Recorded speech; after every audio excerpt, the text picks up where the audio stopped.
The Michael L.J. Apuzzo lecture on creativity and innovation was established in 2006 in honor of Dr. Michael Apuzzo. The name Michael Apuzzo has become synonymous with creativity itself. His visionary spirit permeated his 19-year tenure as the editor-in-chief of Neurosurgery, where Dr. Apuzzo elevated the journal to a new level, imbuing the journal's impeccable scientific rigor with the spirit of artistic genius. It was in the spirit of Dr. Apuzzo's creative and innovative drive that this lecture was established. This evening, I have the immense pleasure of introducing one of our century's great innovators, Elon Musk. It is for this reason that we welcome him as the 2024 CNS Michael L.J. Apuzzo Lecturer on Creativity and Innovation. I can think of no better voice to share his vision for Neuralink. Please join me in welcoming the 2024 CNS Michael L.J. Apuzzo Lecturer, Elon Musk.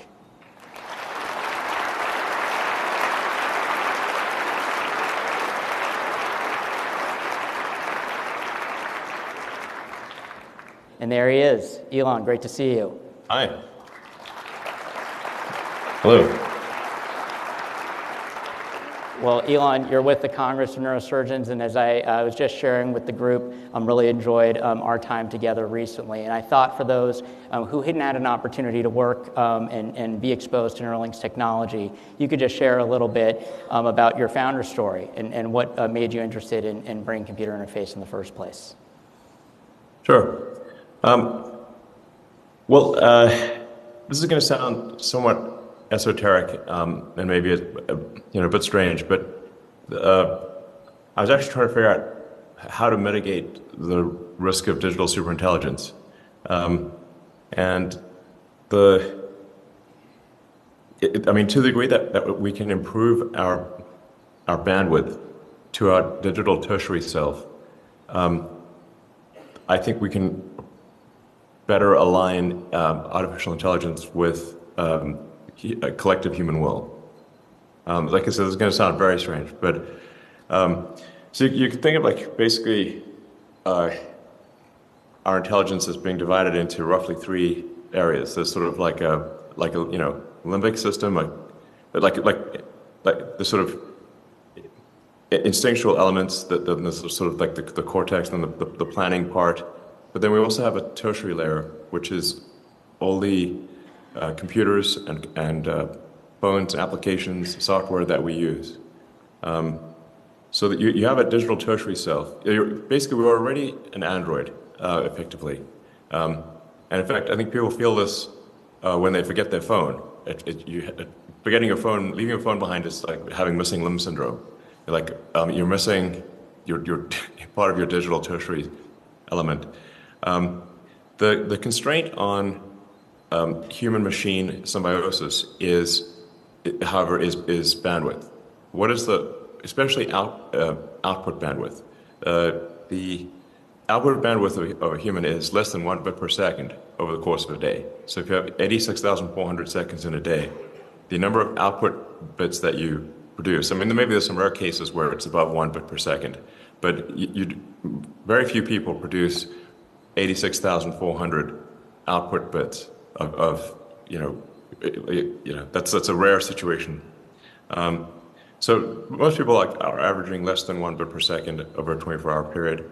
And when we do speak, they say the number of symbols per second of speech or typing is quite low, especially if it's going through a phone. Then you just sort of have two slow-moving meat sticks that are trying to type letters on a phone.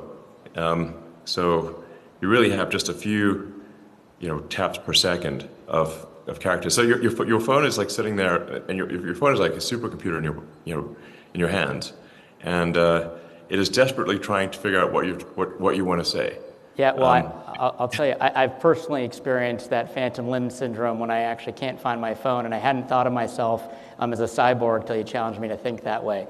But you're in a room of folks who've devoted their lives to neurologic disease, and I must confess to you that I had never actually thought of the output of the brain in terms of bits per second. But when you frame it that way, it makes it really clear why there may be a broader opportunity to make that virtual cyborg that we have now with our phone a little bit more efficient. So that's, as a starting point, what prompted your interest in Neuralink.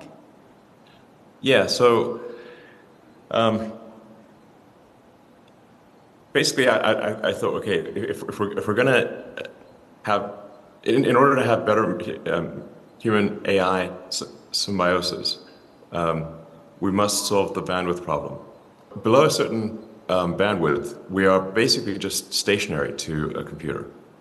And at 1 bit per second, that's a very low data rate when computers are doing trillions of bits per second. So when you think about brain-machine interface, why did you select the technical approach you did? I know a lot of thought's gone into that. Yeah, so, well, if you say, like, okay, we need to have ultimately a million bits per second or a billion bits per second, gigabit per second interface, then that means you really can't you need an implant. And ultimately we'll need to replace like the skull, and it's going to be a zillion wire. I mean, this is some bizarre sci-fi stuff, and I'm not. This is certainly optional, hopefully. That's good. Mandatory replacement of my skull would have been a problem. Mandatory chip and brain is not what we're saying here for sure. But at a certain point, you say, like, okay, how many electrodes are needed in order to interface have a whole brain interface? Yeah, I've heard you mention that larger goal of whole brain interface. But one thing that's really struck me by the approach that's been taken is, I think as neurosurgeons, we often contemplate the natural history of the disease and competing risk and benefit. And Neuralink, as a company, has started with folks who have ALS and spinal cord injury. Yeah. These kind of first steps in terms of technical approach. So we'd love to hear a little bit more about that. Yeah, absolutely. So long-term goal, like I said, is mitigating civilizational risk associated with a divergence of biological and digital intelligence. That's the long-term goal. Obviously, then you got to parse that into, like, well, what are we going to do tomorrow? Yeah. So the starting point with the first Neuralink device is 1,000 electrodes, and we've with just 100, if only 100 of those electrodes are active, if you take, say, our first a few patients, we are setting world records. Admittedly, these are world records that are pretty low, but we're getting around 10 bits per second, and there's a path to 1,000 bits per second, which would be literally 100 times more than the next record. So we want to do the implants in where there's the highest gain and the least risk. So that's so we call the first implant telepathy, which really just it's interfacing with the motor cortex, and and it's basically looking at signals as though somebody moved their arm, and just reading that signal and then sending that signal to the patient's phone or computer, so they can then move the cursor around just by thinking. And if people have seen the videos of Nolan, it's pretty impressive what he can do. In fact, shortly after getting the implant, he spent all night playing video games just by thinking. Yeah, and those are the records you're talking about in those first two prime patients, where you're able to extract signals from their brain at record bits per second, and enable them to work in the world as those of us who lose their phone would use today. Yeah, absolutely. And I think we'll get to the point pretty quickly where someone with a Neuralink implant will outperform somebody who's using their hands to play a video game. What do you think the timeline for that is? We won't hold you to it. Sure. I mean, I do have a habit of being optimistic with respect to timelines. But if I wasn't optimistic, I wouldn't be starting these companies, probably. Yeah, that's fair. So, but I think given that we're already pretty much at a point where we're pretty close to on par with the video game, basically you can play a video game at a comparable level to someone with hands. I think with our second generation device, which will have 3,000 electrodes, and we'll get a lot better at placing those electrodes. So I think we'll have, for our first device, in the first patient we had like a 10%, roughly 10% yield. So it's only 100 electrodes being effective. So we'll both improve the yield and we'll increase the number of electrodes. So we'll go from, say, 100 electrodes that are reading to, I don't know, out of 3,000 electrodes, maybe 15 and a half, so like 1,500 are reading. So at that point, the data rate is far in excess of what someone playing a video game with their hands could do. And we can reduce the latency. So really the moment you think of a move, it happens instantly on the computer, as opposed to what, currently, if you play a video game, you have to like move your hand. So that's like you've got to send signals to the muscles. The muscles have to move. Your finger takes a certain amount of time to move. So you basically got to move the meat puppet. Yeah, I have to say when you're slow moving puppet, and if you don't have to move, actuate the muscles in your hand, and because your finger's going to move at a certain rate and like millimeters per second. But if you don't have to do any of that, you can literally think it immediately with no latency. You'll outperform someone who has to use the hands. Yeah, it's I think funny. within a couple of years, basically. No, I think as surgeons, we really take pride in being efficient and using our hand. But when you're a reductionist like that, it actually makes me feel like I'm actually not particularly efficient. If you could just think and do it, I think I'd probably get a lot more done. One of the things that struck me in terms of the technical approach is obviously you have the implant, and then you're extracting those signals and have a recording algorithm, and then you're actually affecting an action. And in one of the patients, you actually had a lead retraction, but then we're able to tune the recording algorithm to actually recover that function. Could you maybe say a little bit about that kind of vertically integrated approach and how that's going to let you scale a little bit? Sure. Well, since really none of this stuff existed before, we had to design and build everything from scratch.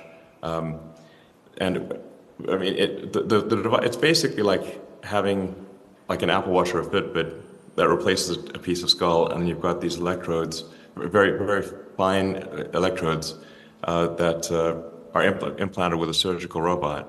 Maybe you can share. Maybe you can share a little bit about the robot, the R1 robot that's used to implant the threads. Yeah. So the threads are really too small to be manipulated by hand, and they need to be placed with extreme precision very quickly. Obviously you've got the brain is moving all the time due to breathing and heartbeat, and just it's not just as you guys know, it's not just sitting there. It's like a pulsing thing. So and you're trying to get an electrode to a specific depth while this Jello balloon is just moving around all over the place. So it's kind of an impossible thing to do by hand. These threads are just too tiny, and the level of precision required is beyond what people can do. I'd maybe liken it to being similar to computer-controlled machining, or 3D metal printing, where you've got a laser welding tiny bits of metal dust. There's just no way that humans just do not have the level of precision necessary to implant the electrodes, to fractions of a millimeter of XYZ position. Yeah, but the robot can. Yeah, well, it's interesting. Obviously, as a group of surgeons, many of us to varying stages have incorporated robotics into our practice. When you hear precision exceeding human capacity, you think, is this going to be a disruption, or is this an augmentation to what surgeons do? And I know you have some thoughts around that, and there's some analogies in ophthalmology. So would love to hear that perspective. Yeah. So I think the ophthalmology analogy is the right one, where with LASIK, You've got an ophthalmologist will oversee, I don't know, perhaps a half a dozen or a dozen LASIK machines, and just make sure the machine is the patient getting the right operation in the correct eye, and is the machine operating properly? But thereafter, the patient will sit in the LASIK chair, and the robot's going to basically laser your eyeball. Yeah. And now this is much better than someone getting a hand laser and hand lasering your eyeball, which would be, have varying results. I think it'll be something similar to LASIK, where you have perhaps a neurosurgeon overseeing half a dozen or a dozen of the Neuralink robots that are doing the implants, and just obviously making sure it's the right implant in the right location for the right purpose, and that everything's okay with the patient. So it would be like a massive amplification. I think it's kind of necessary that it be a massive amplification, because there simply are not enough neurosurgeons to do this all by hand. It's like physically impossible. Yeah. Because we're talking about ultimately, doing tens of millions of these things. Like maybe there's 8 billion people in the world. I don't know, maybe at least a few billion are going to want this, maybe more. So then how do you get literally billions of devices? Yeah. Unless you got the robots, it's not happening. Yeah. So I've heard you frame the introduction of the robot as not just a precision issue, but an interest of workforce and scale. And there's obviously, a little over 3,000 of us nationally, so that would be a little bit challenging. Can you share a little bit in kind of this early journey with BCI, what some of the challenges have been? What you've encountered technically? I know obviously the biological environment, the saltwater problem is very hostile. Things with energy transfer. Would love to hear your thoughts on that and how your team's taking those things on.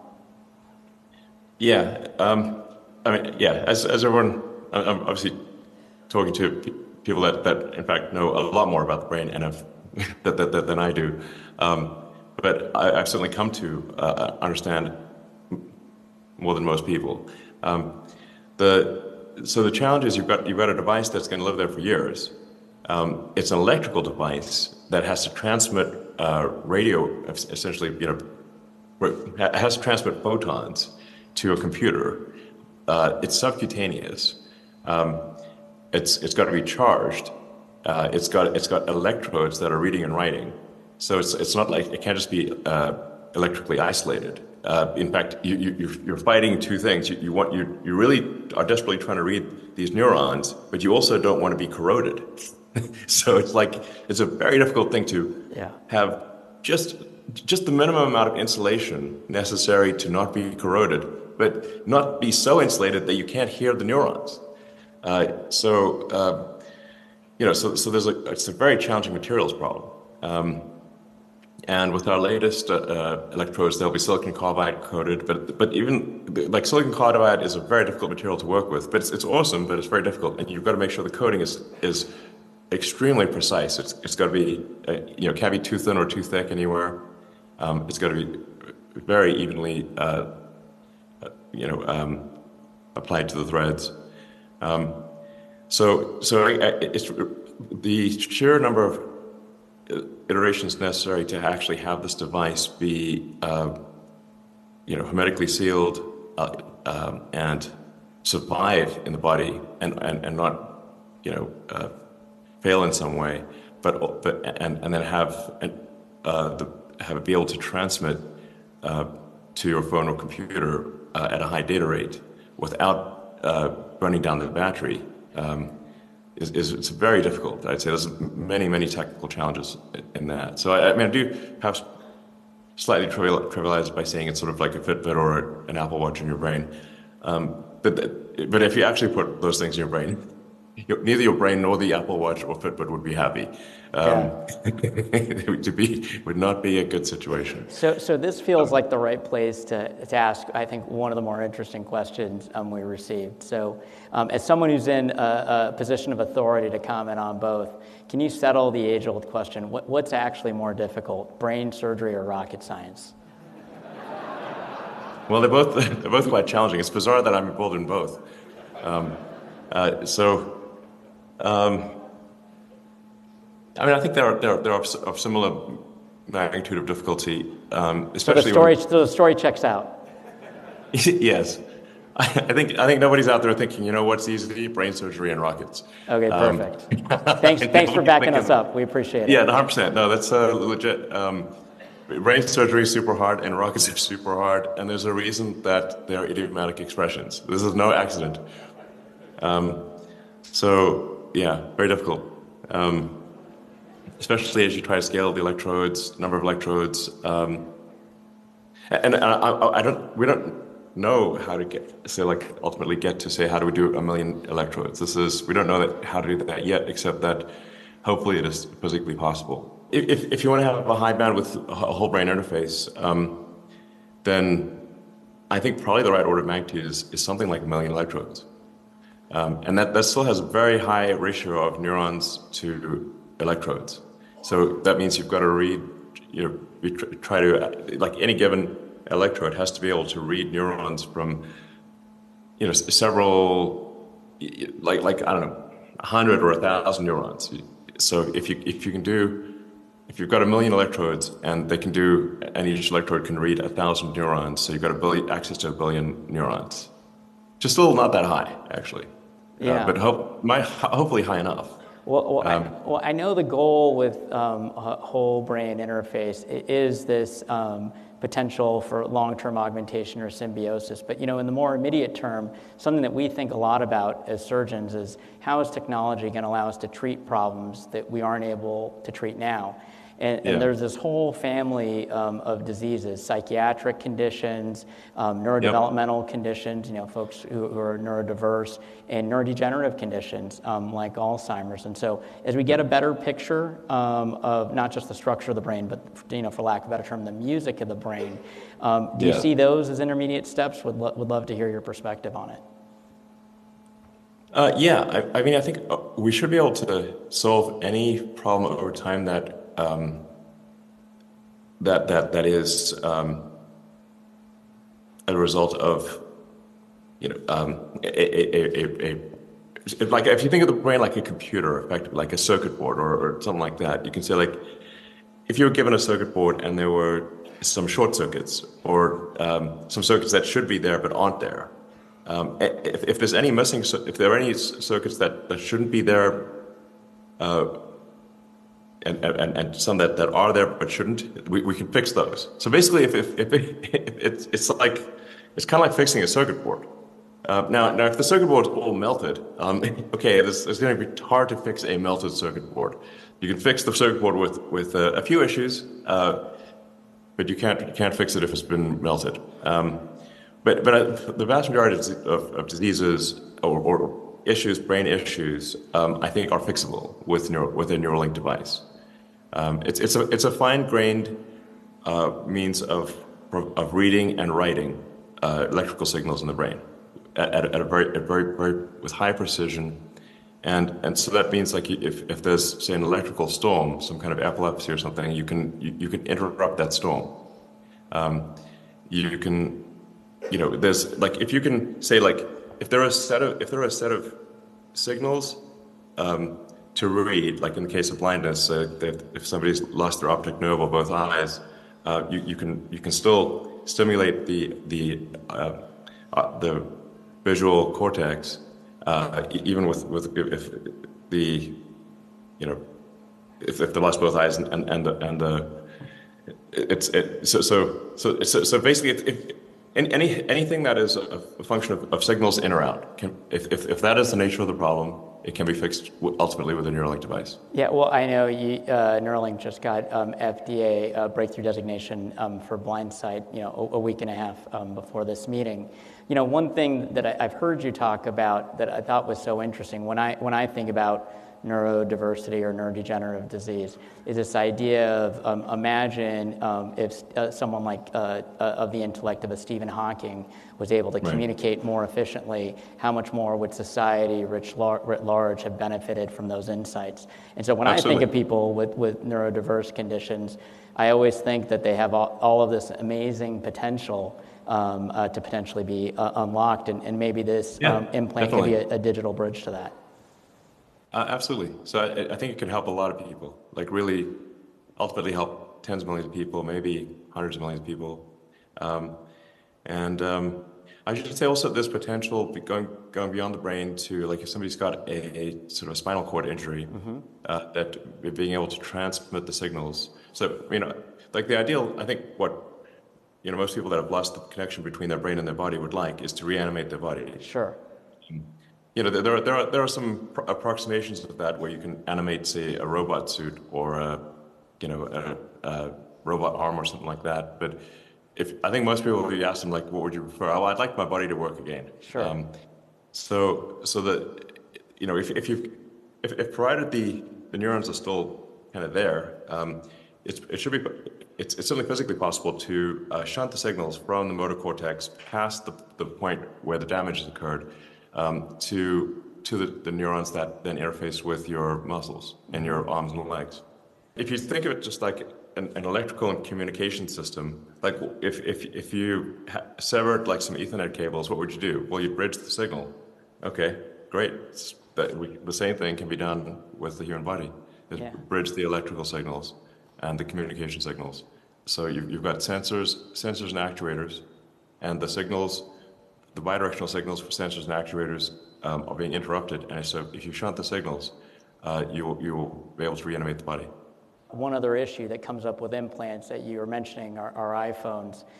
When you're committing someone to an implant, obviously there's a whole issue around upgrades or the cycle time or iteration of technology. Yep. So you can maybe say a little bit about reversibility and how we should be thinking about these things as we enter an era where BCI will become more widespread?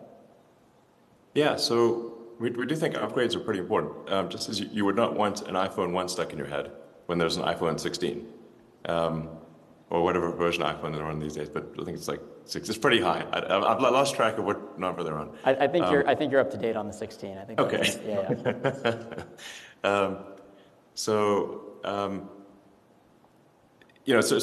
But I mean, now there's some sort of logarithmic. There's like as time goes by, the incremental gains from one, say, iPhone to the next are less. It's kind of a logarithmic gain. It would appear, but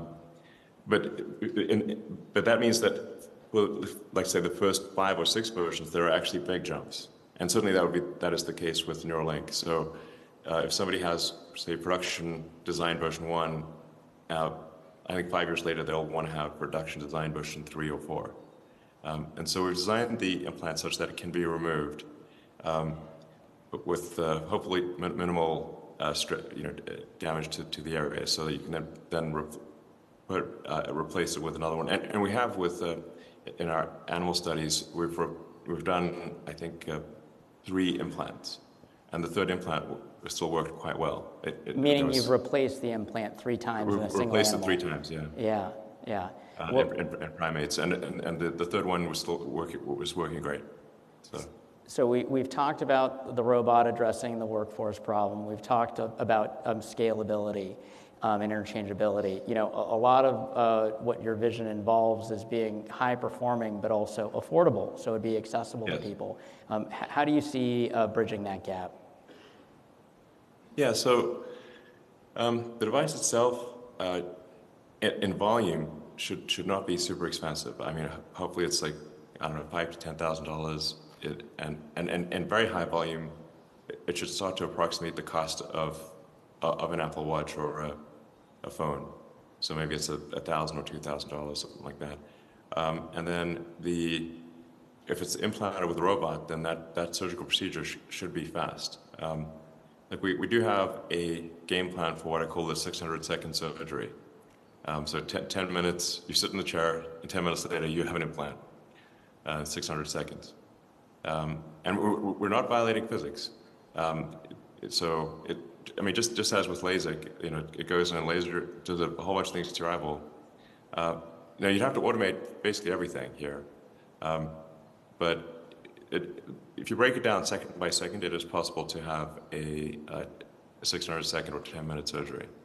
And so at that point, if it's being done by a robot and the whole thing takes 10 minutes.